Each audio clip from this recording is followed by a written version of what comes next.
Film की शुरुआत में दिखाए जाते हैं दो बूढ़े लोग जो दोनों हस्बैंड वाइफ थे। वो छुट्टियां गुजारने के लिए कहीं पर जा रहे थे। वो रेडियो पर गाने सुनते हंसी मजाक करते अपने सफर पर जा रहे थे, मगर तभी उनका रेडियो खराब होकर अपने आप ये गाना जीपर्स क्रीपर्स लगा देता है। तभी इनके पीछे एक ट्रक आ जाता है जिसका ड्राइवर काफी गुस्से में ट्रक चला रहा था। तब ये देखकर वो थोड़ा डरने लगते हैं, मगर फिर वो ट्रक आगे निकल जाता है। अभी वो लोग सुकून का सांस लेते ही हैं, मगर तभी उन्हें वो ट्रक एक जगह पर खड़ा हुआ दिखता है जिसके ड्राइवर ने काफी अजीब तरह का सूट पहना हुआ था। वो एक लाश को ठिकाने लगाने के लिए एक जगह पर फेंकने जा रहा था, जो देख वो लोग काफी परेशान हो जाते हैं। बूढ़ी औरत डरते हुए कहती है, यहाँ बहुत ही खतरा है, हमें यहाँ से चलना चाहिए। तो अभी वो लोग जा ही रहे थे, मगर वो दोबारा से उनका पीछा करने लगता है। अब ये देखकर तो वो और डर जाते हैं।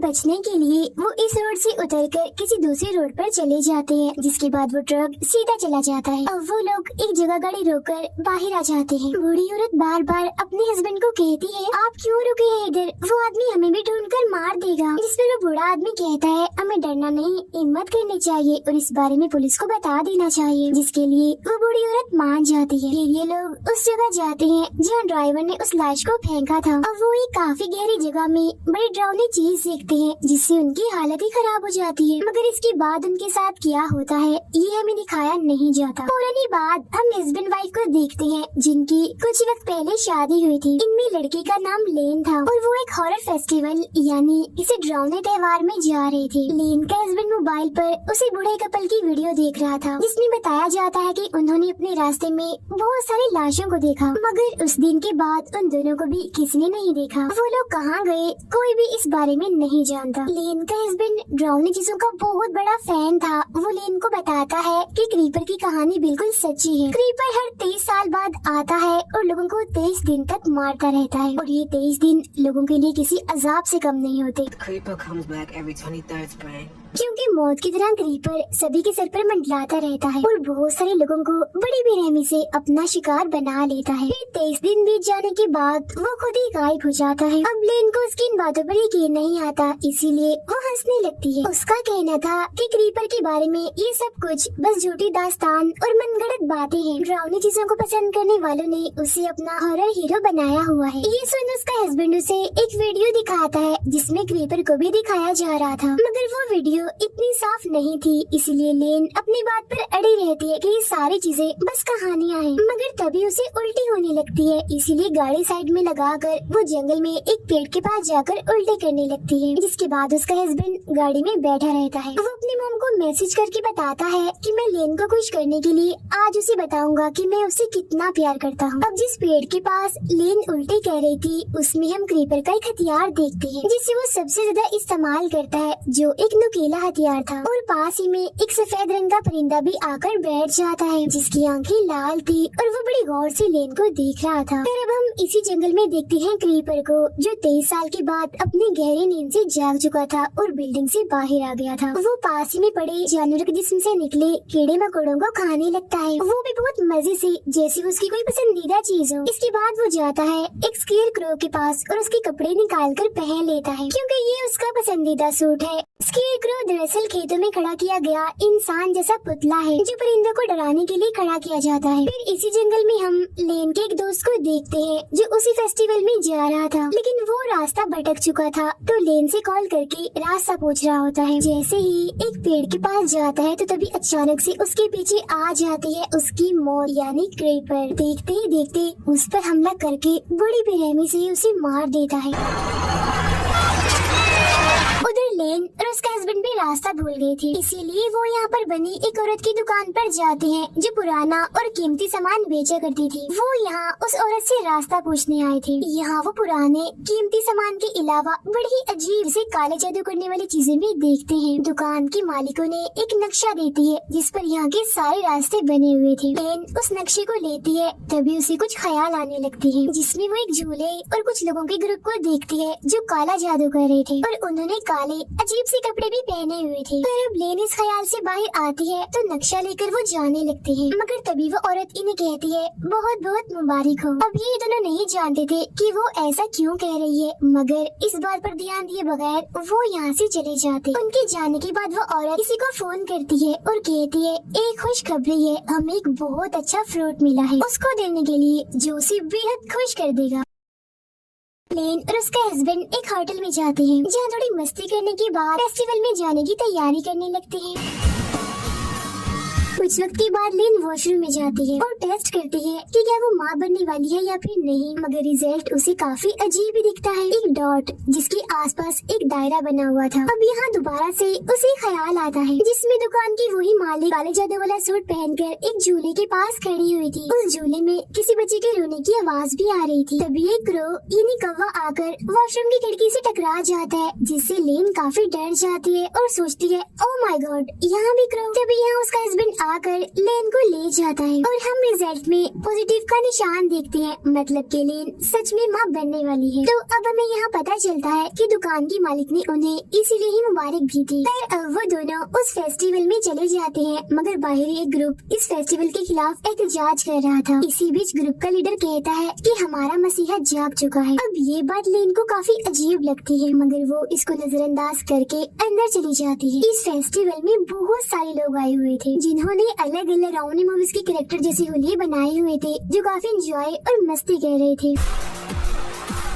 तभी इनके बीच एक लड़का आता है जो सबको ये दिखाने की कोशिश करता है कि मुझे तीर से किसी ने मारा है, मगर असल में वो सबके साथ मजाक कर रहा था। लेकिन जैसे ही वो जंगल में जाता है तो उसका मजाक सच बन जाता है, क्योंकि तभी वहाँ पर आ जाता है क्रीपर और उस पर हमला करके उसे पेड़ की टहनी में घुसाकर मार देता है, क्योंकि क्रीपर अपने सारे हथियार अपने साथ लेकर शिकार पर निकला हुआ था और वो बहुत ही भयानक दिख रहा था। लेन और उसका हस्बैंड फेस्टिवल में मजे करते हुए इधर उधर घूम रहे थे, मगर तभी वो एक गेम खेलने जाते हैं जिसमें नुकीले हथियारों से निशाना लगाना होता है। पहले लेन का हस्बैंड इस गेम को खेलता है, मगर वो निशाना ठीक से नहीं लगा पाता। अब जब लेन की बारी आती है तो वो क्रीपर का हथियार चुनती है, जिससे उसके सारे निशाने बिल्कुल सही जाके लगते हैं।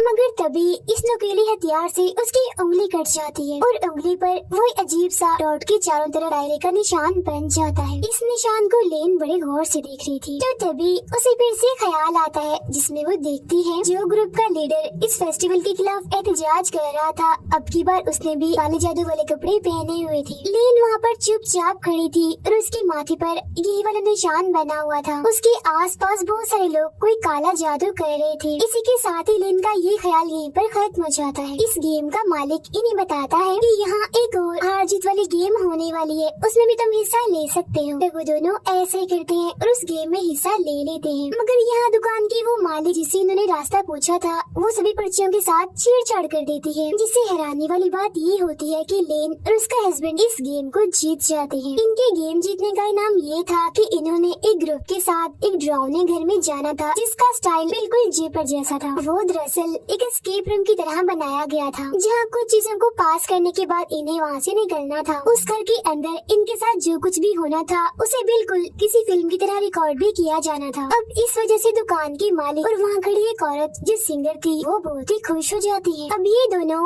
उस पूरे ग्रुप से मिलते हैं जिन्होंने इनके साथ उस घर के अंदर जाना था, जिनमें एक थी इस पूरी फिल्म की होस्ट, एक था मैनेजर और एक कैमरामैन। इनके साथ एक और आदमी भी जा रहा था जो कि इन सबका लीडर था और इसने इन सबकी मदद करनी थी वहाँ जाकर। अब ये लोग उस घर के कब्रिस्तान में पहुँच जाते हैं, जहाँ आकर लीडर इन्हें बताता है कि जिस घर में हम जा रहे हैं उस फैमिली के लोग इस कब्रिस्तान में दफन हैं और ये कब्रिस्तान काफी सदियों पुराना है। कहा जाता है कि जो फैमिली उस डरावने घर में रहती थी वो बहुत ही अच्छी और नेक थी, मगर ये जगह भूतिया भी हो सकती है, यानी बहुत डरावनी। और अब हमें यहाँ से पैदल चलकर उस घर तक जाना होगा। इसी बीच हम क्रीपर को देखते हैं जो एक बिजली के टावर पर अपना ट्रक लाकर मारता है, जिससे वहाँ की आधी लाइट जाने की वजह से सभी के सिग्नल्स चले जाते हैं। तभी क्रीपर अपने ट्रक से निकलकर बाहर आता है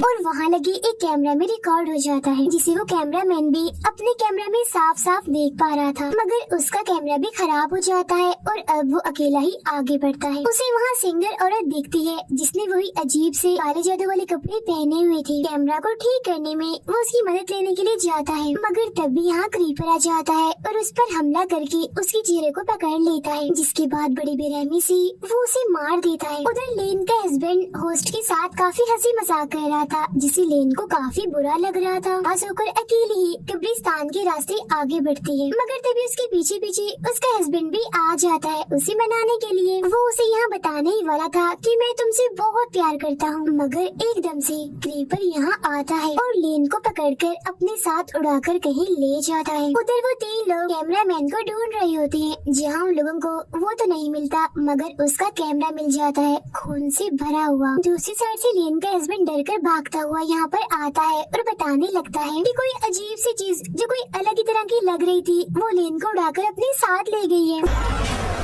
वो बहुत ही ज्यादा डरा हुआ था और पुलिस की मदद लेने के लिए यहाँ से भागने लगता है, मगर तभी वो एक चीज से टकरा जाता है जो एक लाश थी और ये उस कैमरामैन की ही थी। लाश की हालत बहुत ही बुरी थी, खून में लथपथ थी वो। जब ये देखकर वो लोग काफी डर जाते हैं और परेशान हो जाते हैं, ये सोचकर कि यहाँ जरूर कोई खतरनाक चीज है जो सब पर हमला कर रही है। इसीलिए वो भागकर उस घर में चले जाते हैं ताकि उनकी जान बच सके। मगर तभी दुकान के मालिक, सिंगर और एहतजाज वाला लीडर घर का दरवाजा बंद कर देते हैं और कहते हैं कि तुम लोगों को हमने क्रीपर के लिए ही छोड़ दिया है। तब यहाँ पर हम समझ पाते हैं कि ये सारे लोग जिन्होंने ये अजीब सा लिबास पहना हुआ है ये सब काला जादू करते हैं और ये क्रीपर को अपना गॉड समझते हैं और उसकी पूजा करते हैं। घर के अंदर आ जाने के बाद सब लोग अपने लीडर पर शक करने लगते हैं कि ये भी जरूर उन लोगों के साथ मिला हुआ है और इसी ने हमें यहाँ पर फंसाया है। जिस पर वो कहता है मुझे खुद नहीं पता कि सब कुछ क्या हो रहा है। इसके बाद हम देखते हैं लेन को, जिसे क्रीपर ने किसी जगह पर बांध कर रखा हुआ था। वो उसके पेट पर एक चाकू से कट का निशान लगा देता है।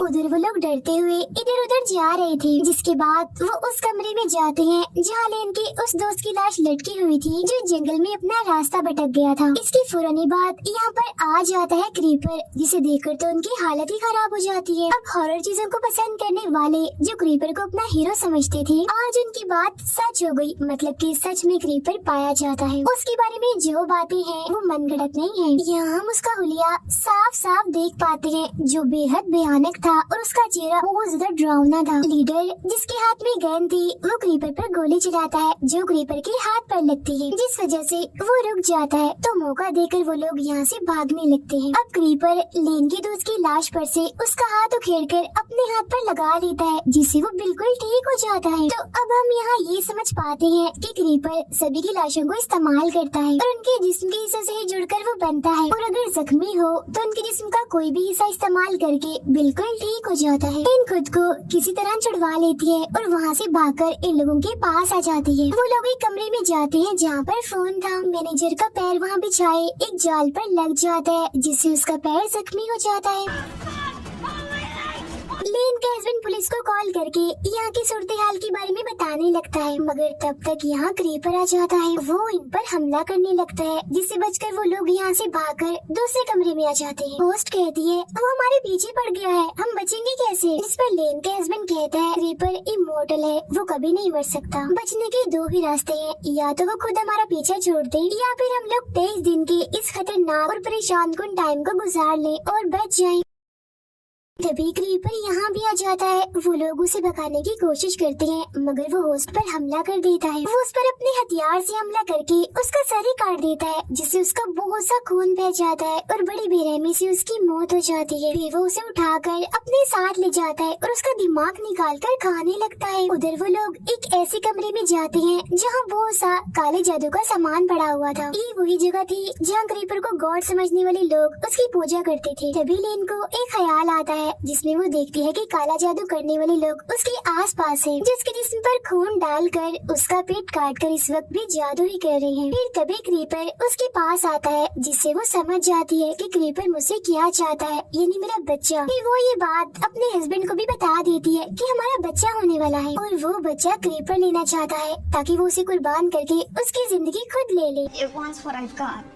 अब इसी कमरे के बिल्कुल नीचे उन्हें खुफिया कमरा मिलता है जिसके अंदर बहुत सारी लाशें थी। तब वो लोग यहाँ सारी बात समझ जाते हैं कि इस जगह पर लोगों का एक ग्रुप है जो क्रीपर की पूजा करते हैं और उसके लिए बहुत सारे लोगों को फंसा कर वो यहाँ लाते हैं, जिसके बाद क्रीपर उन्हें खाकर ताकतवर और खतरनाक रहता है। और ये चीज काफी सदियों से चलती आ रही थी। तभी लेन बताती है कि क्रीपर को मारा जा सकता है क्योंकि उसका जिस्म कमजोर और मुर्दा बढ़ता जा रहा है। तब यहाँ हमें ये भी समझ आती है कि क्रीपर को लेन का बच्चा चाहिए खुद को ठीक करने के लिए, क्योंकि वो उस बच्चे को अपने लिए कुर्बान करके उसकी जिंदगी खुद लेना चाहता है, जिसके बाद वो बिल्कुल ऐसा हो जाएगा जिसे वो अभी अभी पैदा हुआ है, इन्हीं पहले की तरह खतरनाक और ताकतवर। इसी वजह से इस फिल्म का नाम जीपर्स क्रीपर्स रिबॉर्न पड़ा है। अब वो लोग उस कमरे से बाहर आते हैं ताकि यहाँ से निकलने का रास्ता ढूंढ सके, लेकिन तभी यहाँ पर क्रीपर आ जाता है। वो मैनेजर के पेट में अपना चाकू जैसा हथियार मारता है जिससे उसकी बड़ी बेरहमी से ही मौत हो जाती है। इनका लीडर क्रीपर पर एक चाकू से हमला करता है और वहाँ से भागने लगता है, तब वो भी लीडर का पीछा करता है। तभी बाहर क्रीपर लेन को देखता है जो काला जादू करने वाला चाकू अपने हाथ में लेकर खड़ी हुई थी। फिर वो उसके पास जाने लगता है क्योंकि लेन ने खुद को उसके हवाले कर दिया था। उधर लीडर और लेन का हस्बैंड घर की छत पर चढ़ जाते हैं। क्रीपर लेन के पास आता है और उसका गला पकड़कर उसे ऊपर उठा देता है। अब हम जानते हैं कि लेन को हथियार चलाने काफी अच्छे से आते थे और उसके पास कुछ नुकीले हथियार मौजूद भी थे जिन्हें पहले वो क्रीपर के कान में घुसा देती है और बाद में उसकी आंखों में मारकर उसकी आंखें फोड़ देती है। तो इससे यहाँ क्रीपर अंधा हो जाता है। ऊपर से वो दोनों एक काफी बड़ा रॉड नीचे फेंक देते हैं जहाँ वो खड़ा था। वो रॉड क्रीपर के मुंह के आर पार हो जाता है जिससे वो वहीं अधमरा हो जाता है। तभी यहाँ बहुत सारे क्रोज यानी कौवे आ जाते हैं और बुरी तरह से चिल्लाने लगते हैं। जिस हड़बड़ी में लीडर नीचे गिर जाता है और उसकी मौत हो जाती है। लेन का हस्बैंड नीचे उतर कर आता है और उसे संभालता है। फिर बहुत सारे परिंदे आकर क्रीपर को उठा लेते हैं और उसे अपने साथ कहीं ले जाते हैं। इतनी ही देर में पुलिस भी वहाँ पर आ जाती है और उन दोनों को बचाकर गाड़ी में बिठाती है। मगर तभी हम लेन की आंखों को अचानक से काला होता हुआ देखते हैं। अब आपको याद ही होगा कि क्रीपर ने उसके पेट पर जादू वाले एक चाकू से कट का निशान लगाया था। फिर अपने जिस्म के एक हिस्से को लेन के पेट में डाल दिया ताकि वो उसके बच्चे को निगल जाए और उसने ऐसा कर भी लिया था। इसका रिजल्ट हमें दिखाया भी जाता है जहाँ बहुत सारे क्रोस और परिंदे क्रीपर्स के आसपास होते हैं। फिर उसका जिस्म किसी कवर की तरह बनकर फट जाता है और अंदर से निकलता है क्रीपर रिबॉर्न होकर यानी दोबारा पैदा होकर, जो बिल्कुल जवान नया दिख रहा था। इसका मतलब ये है कि लेन पर उसने जो काला जादू किया था वो पूरा हो गया था जिसने उसने लेन के बच्चे की जिंदगी ले ली। और इसी के साथ ही ये फिल्म यहीं पर खत्म हो जाती है।